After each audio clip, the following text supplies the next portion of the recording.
ქართულმა ოცნებამ მაუწყებლობის შესახებ კანონში რეპრესიული ცვლილებები დააინიცირა. არასამთავრობო და მედია ორგანიზაციების შეფასებით მედიის შემზღუდველი ახალი ცვლილებები კრიტიკული ტელევიზიების განადგურების მიზანს ემსახურება. როგორც საერთაშორისო გამჭვირვალობა საქართველოს წერს, ხელისუფლების მიზანია დაასუსტოს ან მთლიანად მოსპოს დამოუკიდებელი სამაუწყებლო მედია მისი ფინანსური შემოსავლების წყაროების შეზღუდვის გზით. ამასთან მედიაში შემოღებულ იქნეს ცენზურა, თვითცენზურა და დაწესდეს შინაარსობრივი კონტროლი კრიტიკული არხების პროდუქციაზე. 24 თებერვალს ქართულმა ოცნებამ მაუწყებლობის შესახებ საქართველოს კანონში ცვლილებების ორი პაკეტი დააინიცირა. საერთაშორისო გამჭვირვალობა საქართველოს შეფასებით პირველი მათგანის ამოცანაა გადაუჭრას კრიტიკულ სამაუწყებლო მედიას საერთაშორისო დონორების მხრიდან დაფინანსების საშუალებები იმ პირობებში, როდესაც სარეკლამო ბაზრის ობიექტური სიმცირისა და სხვა ფაქტორების გამო მხოლოდ სარეკლამო შემოსავლების ხარჯზე კრიტიკულ სამაუწყებლო მედიას არსებობის შენარჩუნება გაუჭირდება. კანონპროექტი მაუწყებლებს ფაქტობრივად არა მხოლოდ უცხოურ ფონდებთან, არამედ კომპანიებთან და კერძო პირებთან საკონტრაქტო ურთიერთობას უკრძალავს.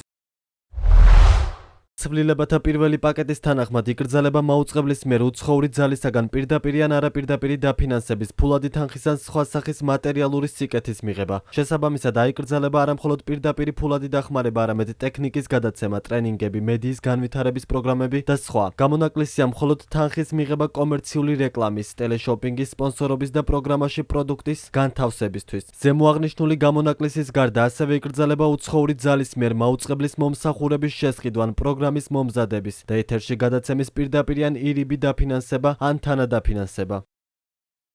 როგორც საერთაშორისო გამჭვირვალობა საქართველოს წერს, მეორე პაკეტის ამოცანაა გააფართოვოს და უფრო შემზღუდველი გახადოს დამოუკიდებელ სამაუწყებლო მედიაზე კომუნიკაციების კომისიის ადმინისტრაციული ზემოქმედების შესაძლებლობები, რაც საბოლოო ჯამში საფრთხეს ისევ კრიტიკული მედიის ფინანსურ მდგრადობას შეუქმნის. ცვლილებებით თითქმის გაუქმების დონემდე მცირდება მაუწყებლობის თვითრეგულირების მექანიზმის როლი და იზრდება სანქცირებული კახაბექაურის მარეგულირებელი კომისიის როლი. ახალი კანონპროექტის დამტკიცების შემთხვევაში მარეგულირებელ კომისიას ექნება შესაძლებლობა კრიტიკული არხების შინაარსში ჩაერიოს მათი სარედაქციო პოლიტიკა, კონტროლოს და თუ საჭიროდ ჩათვლის დააჯარიმოს. იმ შემთხვევაში თუ კანონპროექტი დამტკიცდა მედიას სპეციალური ნებართვის გარეშე აიკრძალება პოლიციელების ჩაწერა, ასევე აიკრძალებათ სხვისი საკუთრების ნებართვის გარეშე ჩვენება. რისი მიზანიც არასამთავრობო ორგანიზაციების შეფასებით საგამოძიებო რეპორტაჟების მომზადების შეზღუდვაა. იკრძალება ასევე რესპონდენტის ფარული აუდიო-ვიდეო გადაღება, რაც ხშირ შემთხვევაში ინფორმაციის მიღების ერთადერთი საშუალებაა.